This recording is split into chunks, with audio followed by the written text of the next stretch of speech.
Financial markets పై పట్టు సాధించాలనుకునే వాళ్ళు Revanth conduct చేసే వెబినార్ కోసం ఈ నెంబర్ కి కాల్ చేయండి.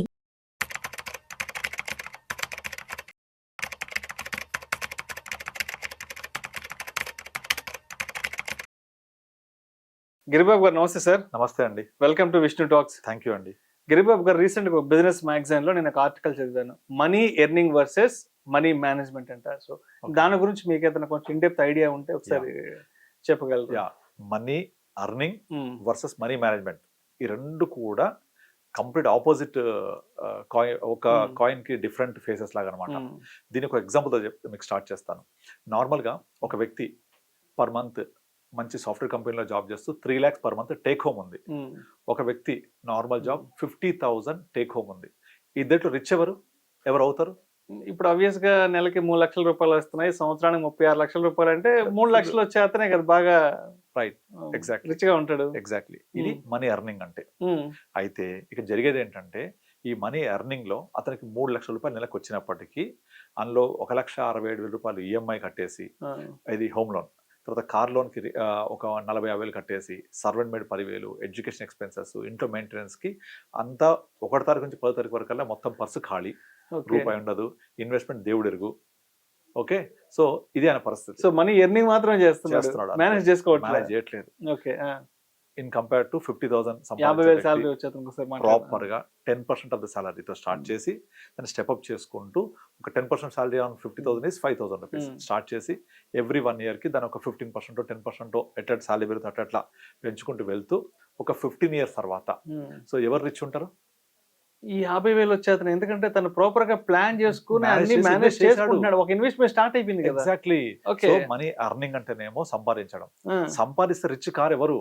ఆ సంపాదించిన దాన్ని సరైన మార్గంలో మనం మేనేజ్ చేసుకోవాలి. ఇన్వెస్ట్మెంట్స్ ఆర్ సేవింగ్స్ అని చేసుకుంటూ పోతూ ఉండాలి. వచ్చిందని వచ్చినట్టుగా సేవింగ్స్ అవ్వచ్చు, ఇన్వెస్ట్ అవ్వచ్చు, మేనేజ్ చేయడం అంటారు. ఓకే, సో ఈ మేనేజ్ చేయడం అనేది ఒక పెద్ద ఆర్ట్, ఇట్స్ కళ.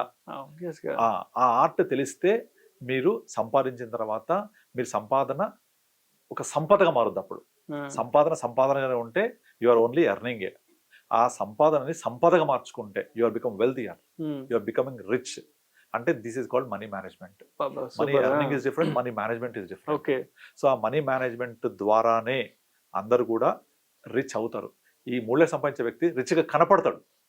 అంటే ఇప్పుడు మనకి నెలకి ఎన్ని లక్షల జీతం వస్తుంది, సంవత్సరానికి ఎంత ప్యాకేజ్ అనేది మ్యాటర్ కాదు. అది రిచ్ కనపడడానికి, రిచ్ గా షో ఆఫ్ చేసుకోవడానికి, సొసైటీలో మేము కూడా గొప్పగా బ్రతుకుతున్నాం, మాకు కూడా లక్షల శాలరీలు వస్తాయి ఊర్లో చెప్పుకోవడానికి మాత్రమే అది. అంతే.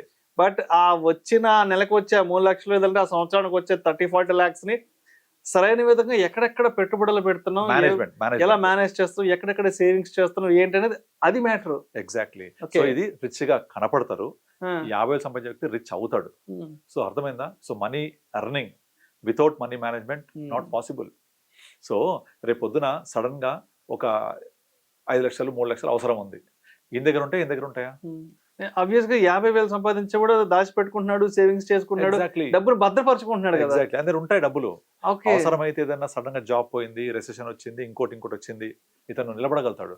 బట్ 10వ తారీఖు తర్వాత పాకెట్ ఖాళీ అయిపోతే మళ్ళీ 1st తారీఖు కోసం ఎదురు చూసేవాడు. మనీ మేనేజ్మెంట్ లేకపోతే సంపాదిస్తే లాభం ఏంటి? సార్ మీరు ఈ విషయం చెప్తుంటే నాకు ఒక మాట, అంటే మీరు ఈ మాట చెప్తే నాకు ఒక విషయం గుర్తుకొస్తుంది.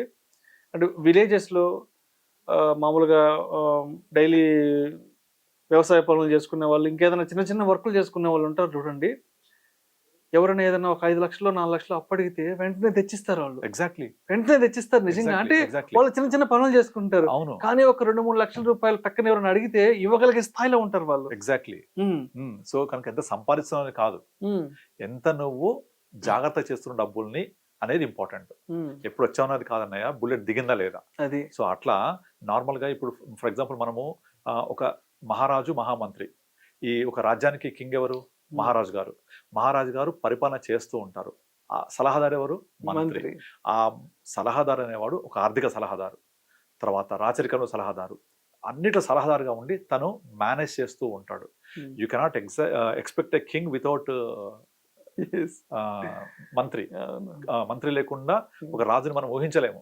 సో రాజు పరిపాలన చేస్తుంటే పక్క నుండి సలహాదారులు మేనేజ్ చేస్తూ ఉంటారు.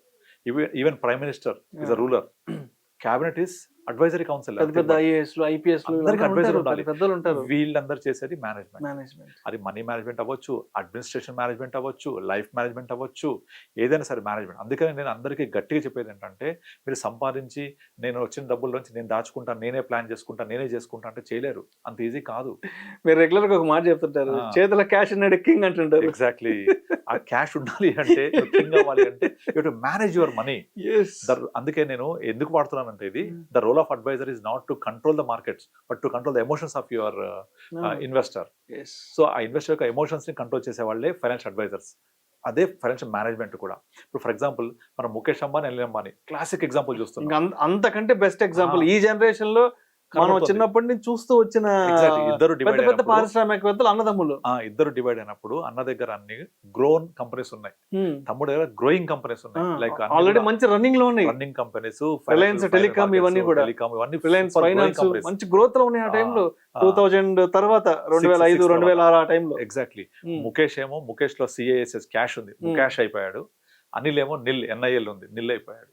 మరి పేరు సార్థక నామధేయం చేసుకున్నారు. అంతకంటే బెస్ట్ ఎగ్జాంపుల్ ఏం దొరుకుతుంది? Mukesh, Anil, nil. Nil. Oh my God, Mukesh cash చేతిలో ఉంది, అనిల్ నిల్ అయిపోయాడు. నిల్ అయిపోయాడు. అంటే మనీ మేనేజ్మెంట్ అనేది ఎంత ఇంపార్టెంట్ అర్థం చేసుకోండి. ఆయన ఏమో ప్రపంచ కుబేరుడు అయిపోయాడు. అది ప్రాపర్ మేనేజ్మెంట్. గల్లంత అయిపోయాడు.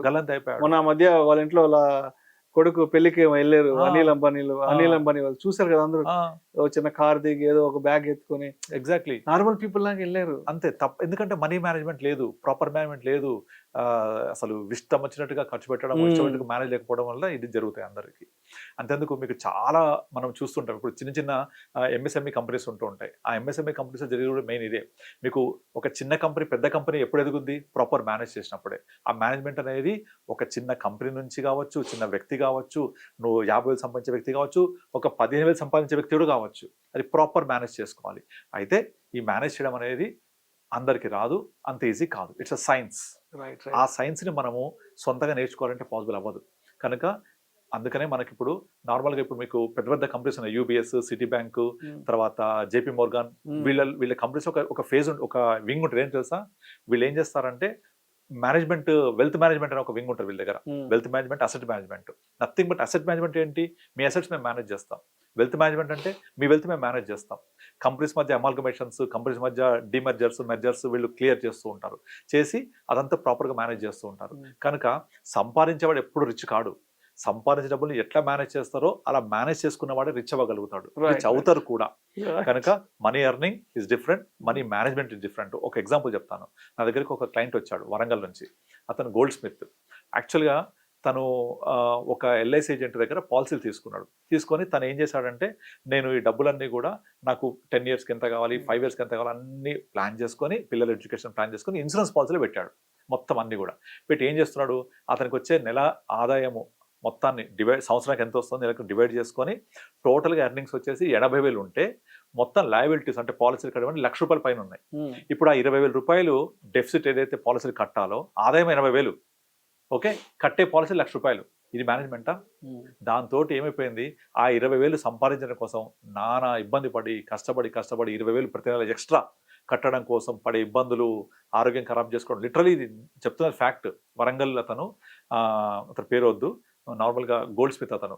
అయితే ఒక తన దగ్గర పాలసీ తీసుకున్నాడో అతను ఏంటంటే ఒక క్యాలెండర్స్ ప్రింట్ చేస్తుంటాడు, పాలసీలు ఇస్తుంటాడు, అతను రెఫర్ చేస్తుంటాడు నాకు. కనుక అమ్మ పాలసీలు కట్టకపోతే ఆయన ఎక్కడ బాధపడతాడో అని చెప్పేసి ఆయన కోసం పాలసీలు కట్టడం. కానీ ఈయన ఇబ్బంది పడుతున్నాడు. నేను చెప్పాను, అసలు మీరు ₹60,000 ఆదాయం ఉండి ₹80,000 ఎలా కడుతున్నారు? సో మీకున్న ఇన్కమ్కి మీకున్న పాలసీ సైజ్కి మధ్య డిఫరెన్స్ 20% ఉంది.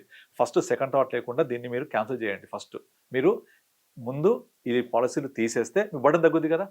సో తగ్గిన తర్వాత పోనీ వచ్చేది ఎంత, అందులో హార్డ్లీ 5% కూడా రాదు. మీరు ఒక 15 years తర్వాత ఎంత వస్తుంది, మీ రిక్వైర్మెంట్ పర్పస్ అవుద్దా? జీవనమంగ్ పాలసీ అది.